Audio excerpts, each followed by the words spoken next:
we have Linda Gillespie, as aforementioned, from the Development Trust Association Scotland.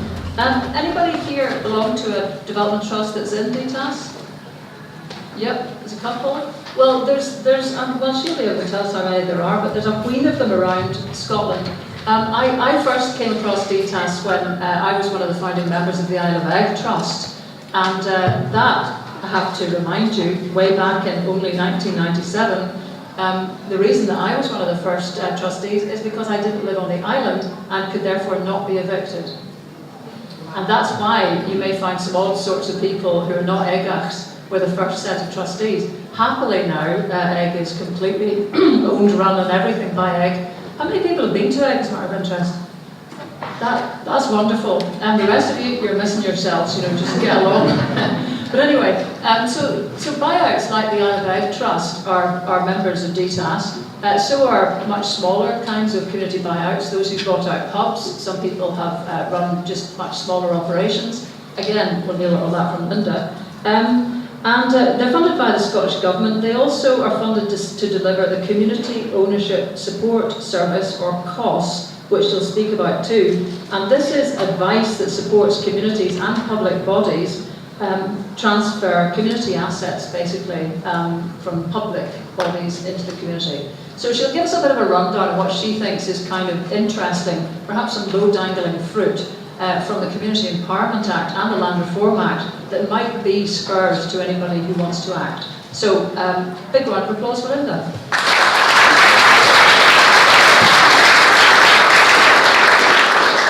Thank you very much, Leslie. I am conscious that I'm speaking to an audience where there's probably actually quite a high level of knowledge already on land reform and the funding that's available. But I kind of plan to run through that today quite briefly.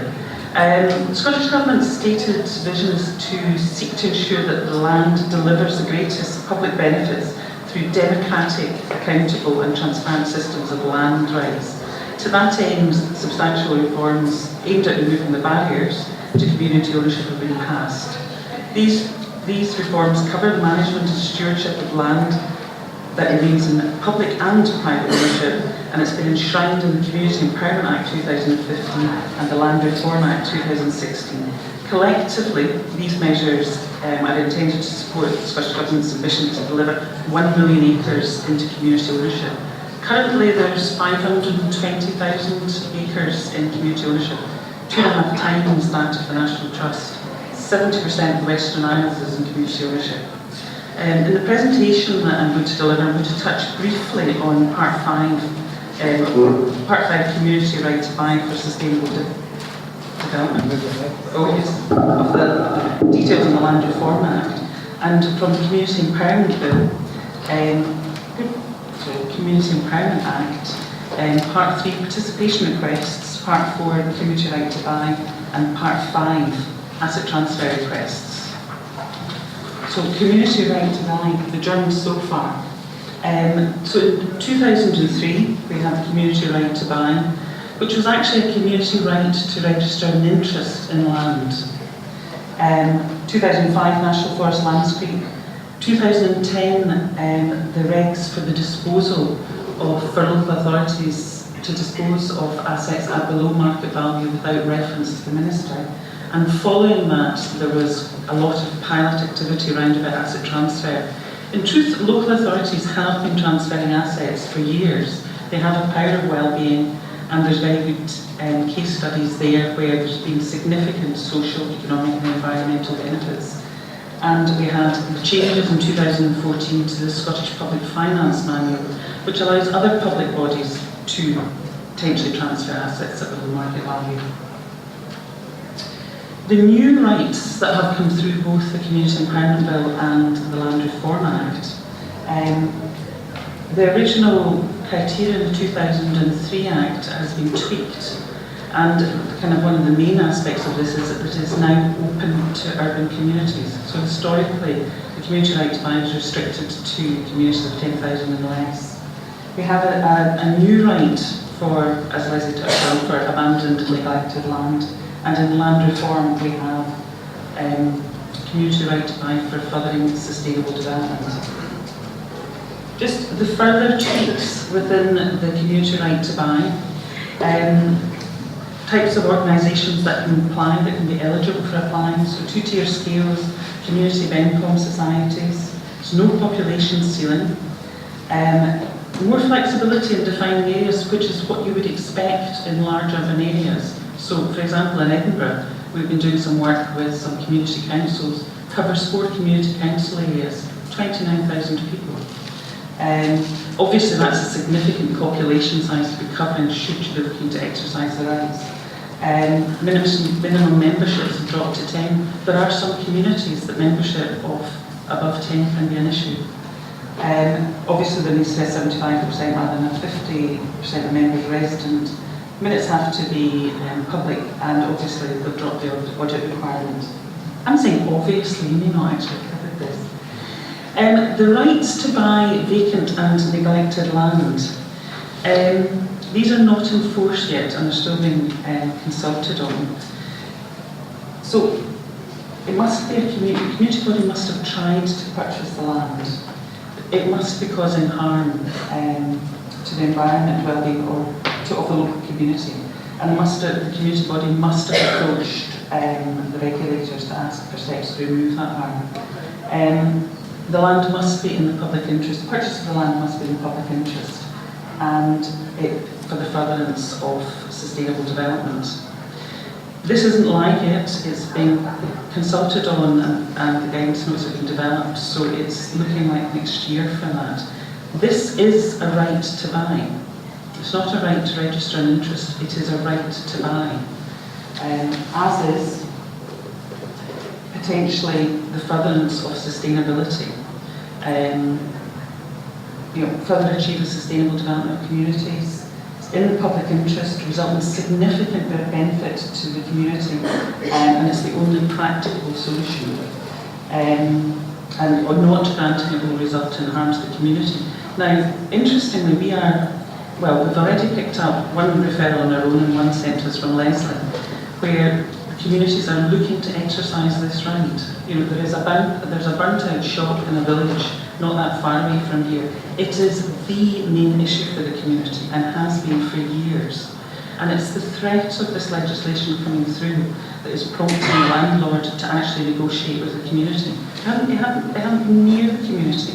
And indeed, they've been waiting for 100-house development. The community feel as if the landlord has been waiting for the development of further houses before realising the value of his property. The threat of this legislation has actually prompted a negotiation. So we're actually looking at potentially this site transferring into community, being bought by the community. And it's been years. They've just been looking at it for years. Asset transfer, which is the area that I'm most involved with in DETAS, and we've been working on it for 5 years. We've been working with local authorities for the last 4 to 5 years, and that's now widened out to other public bodies. Asset transfer is the process of allowing community organisations to take over publicly owned land and buildings in a way that recognises the public benefit that the community will bring. In our experience, communities have been responding to threat and opportunity, the threat of losing a much-loved building or a service, or actually the opportunities that particular public assets can bring. So the caravan parks in Aberdeenshire, 7 community organisations didn't miss a heartbeat coming forward for that. Pontoons, public toilets, car parks, slipways, harbours, marinas, those types of productive assets. Established community organisations are absolutely on it. The transfer may be at a discounted price, a grant, other support, or simply an agreement to transfer. Within the Community Right to Buy, Community Empowerment Act, it's across the continuum from lease to outright ownership. Interesting things within Community Right to Buy is that the presumption is in favour of communities. So it will be up to the public body, and that includes all public bodies now. There's a list of relevant authorities, so the NHS, police, fire, colleges. So the presumption will be in favour of communities unless the public body makes a case, makes a reasonable case for not transferring it to the community. There will be annual registers updated of publicly owned assets. and they will also be reporting on what transfers have gone through, and there'll be timeframes from responses. This part 5 of the Act is likely to go live at the end of this year, beginning of next year, because the secondary guidance, secondary legislation and guidance notes are being written. I put this up because this will, although we wouldn't necessarily associate that with land reform, I think the participation requests option within the Community Empowerment Bill is key actually, and could potentially be transformative. Communities taking on public toilets or libraries is about saving services. Communities coming forward to comment on how services can be improved, or indeed volunteer take on services, could be transformative, particularly when you think about public assets. The Kyle Centre in Tongue took on a building from Highland Council with a 3-year service level agreement for the group. It was about saving the lunch club, and the 3-year service level agreement from Highland Council enabled them to create a kind of sustainable case for it. They've now gone from strength to strength, they're expanding.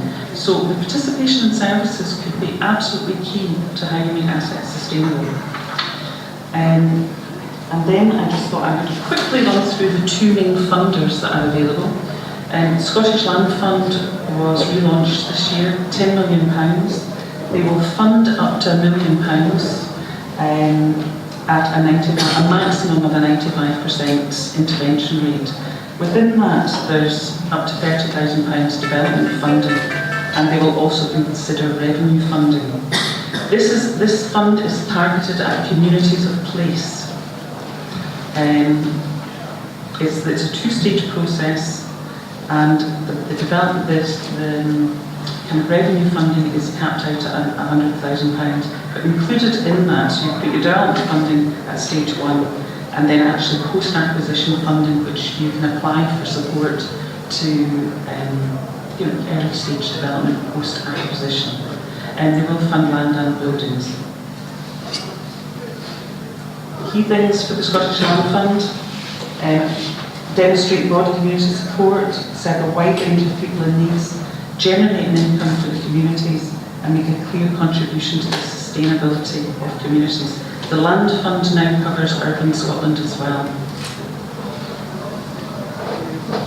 And the recently launched Community Assets, which is a successor to GCA, is now a rolling programme which will fund between £10,000 and £1 million. It will fund revenue and capital. So we are seeing examples where community groups use the Land Fund to purchase an asset and then actually go for cheaper community assets to develop that. They have changed the way that they're going to be allocating this funding. So there will not be an application process to start with. They'll be asking communities to get in touch with them to check that the fund fits with the programme. And based on that, there'll be a meeting with both the funding advisors and the capital advisors. So as you work through, for me, one of the best things about this now is that there's going to be new capital mentors available for communities. In our experience, taking on an asset or a significant redevelopment of a property can actually be quite arduous. And community groups can find that they get caught up in the detail round about the building, and they can focus on that rather than what they're going to do. So you get to that stage where they've got the building, it's gorgeous, but everybody's exhausted. So actually having a capital asset, I believe, will be transformative. Growing community assets is a geographic, it's primarily for geographic communities. In exceptional circumstances, it will fund communities of interest, but it's fundamentally about communities of place. And it is about ownership. So it's ownership of assets. I know in their brief they have said in exceptional circumstances we will consider a lease, but that is exceptional, so that is where somebody is legally prohibited from transferring the asset to you rather than they just don't fancy it. So that's a quick skip through the legislation and the funding available, and these are the contact points for ourselves and the Scottish Land Fund and growing community assets. Thank you.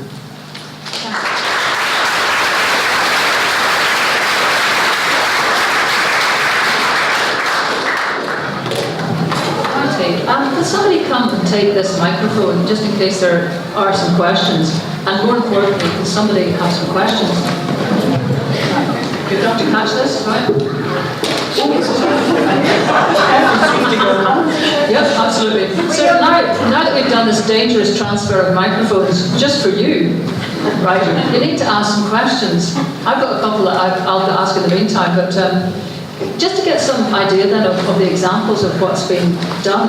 I mean, just thinking, for example, about the field. I'm not trying to cause a difficulty between the field and the Soil Association because it sounds like it's all fine, but just using that as an example. I mean, the value of that field is humongous. If it was some landowner you weren't very happy with, is there anything that group could do with the new legislation to move forward to a community buyout? Well, I would maybe, first of all, get a proper valuation on the field rather than and the land round about here, because when Rosemount Farm, which was a cooperative farm, was up for sale, it was 1,000 acres and it was £13 million on market price. Highly arable farm. It was potentially going to be a very commercial purchase from community interest. So I would be starting with the valuation on that. But you wouldn't start unless there was they wouldn't start unless there was a mechanism behind it that might help you. But it would be difficult. It would be difficult to make a case unless that was derelict and vacant. So if it was a kind of gap site somewhere in Glasgow, or, well, in this case, unless it was actually a gap site in Dunkeld. We have a gap site. Right, there is a gap site. Can you use your microphone? There is a place called the Wall Garden, which is a very, very beautiful site that has been abandoned and neglected, and it was part of the reason why there was a group already formed to run with the field when it came on offer. I don't know if Elspeth, are you able to speak on that at all? No, but it is a piece of derelict land, and the owners have been approached about it, but no go at all. So, any thoughts? Well, I would be surprised if it wouldn't be a case to come forward under the new legislation, but which is currently being drafted. It has to be said we're working in an environment that the details aren't round about that. No, I appreciate that. So now that you've got Sally well interested in the folk of the field, who should they come to? I appreciate you guys are a one-stop shop, and everything I ever find that's problematic always finds its way to your door. But I suspect you maybe farm some of the rest of it out. Yes. I know Highlands and Islands Enterprise don't cover this area, but if you're in the High area, then High obviously has significant experience of land reform. And then the Scottish Government themselves, actually, the team at the Scottish Government are extremely helpful on all of this. And obviously with the new rights that bring, they are a right to buy, then we're wanting to put these two very carefully. So I would actually be saying the Scottish Government themselves. Okay. And the land team. So, can I just ask, I think one of the reasons why nobody's really gone after the Wall Garden is because at this moment we haven't got a community group that can identify a use for it. I mean, I take it that would be the leading point of it. Yeah. Okay. Yes, right, good. People want to ask. So, can you make... Right, sorry, just got the wrong way. Just keep it on the balcony, so we could use the mic. Thanks. And just say who you are. Hi, I'm Craig Stewart, stay locally. There was one of the points that came up that said that you had to show that there would be harm to the community if the land wasn't purchased. Yeah, that sounds like a kind of loophole.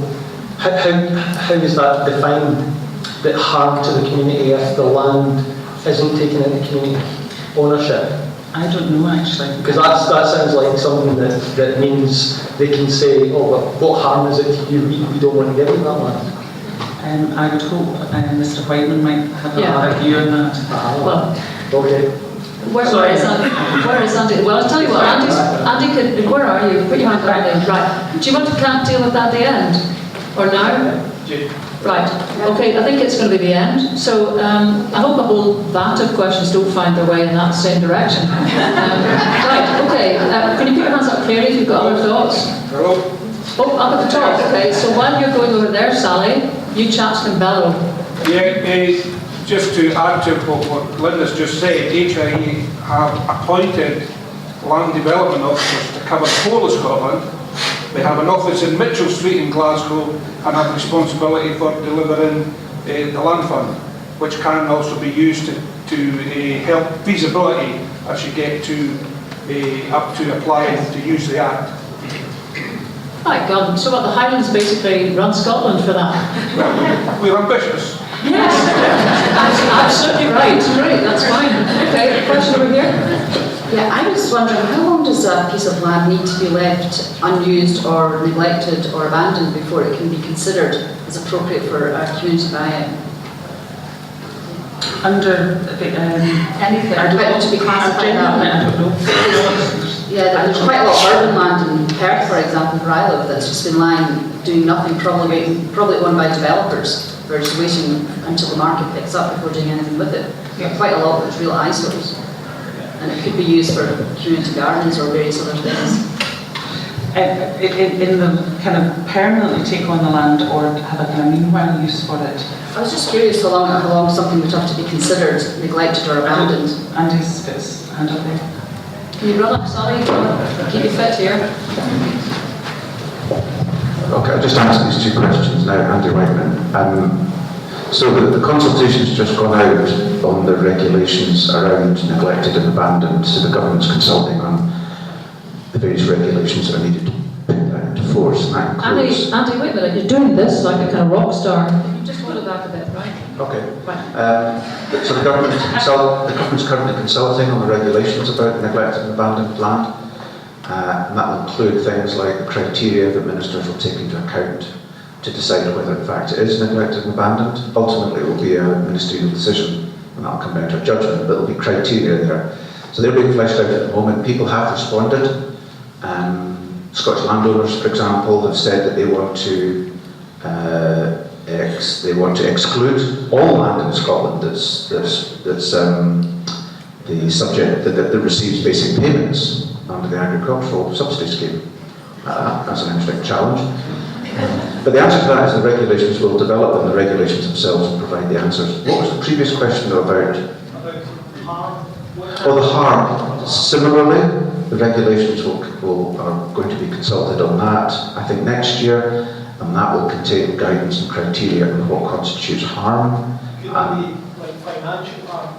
Well, we don't know because it's going to be consulted on next year, so we don't know. You can never say next year into what the criteria should be. Yeah. Could I just ask one other thing, which is it the case though that the minister has to be involved in each individual case so that it's human rights compliant? Well, I don't know if that's the reason, it's just that the Scottish Government likes to make decisions for itself. I've always been of the view for the last 20 years that local authorities should make these decisions. Local authorities can make decisions on big planning applications. I don't see why they can't make decisions on rights to buy as well. But government's never been happy about that, and has always insisted that ministers have to make the decision. Okay, and last one to Gilles. Can you bellow or not? Yeah, I can bellow. Last year when we got involved with the First Hour Land campaign, one of the girls in our Colony Lands group, Laurie Kennedy, we were looking into some of the derelict urban land that's in Arbroath, and one of the sites is the site of the former Seaforth Hotel, which, if any of you come in Arbroath, used to be a big, white, nice hotel. Now it's just derelict land. I think it was sitting in a land bank, or it can sit in a land bank for up to 20 years, and no tax paid on that. So that's still sitting a year down the line, looking exactly the same way as it did a year ago. And it's almost like the community and the town is held to ransom, because of that. So. But question? Well, You want to take it over? Yeah. Right. Well, I may be putting them in, because that's the point. Between that observation and the desire to take something over is quite a big leap, isn't it? It's a huge leap, but Sally, you give her a mic. She's still speaking? Sally? She's still speaking? You think these two had never met as well? yeah, it is a huge leap. Use it, Gilles? Yeah, it is a huge leap.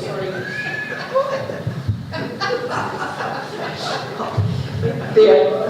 I don't want to be a rock star, that's the thing. Yeah, it is a huge leap. However, what's the alternative?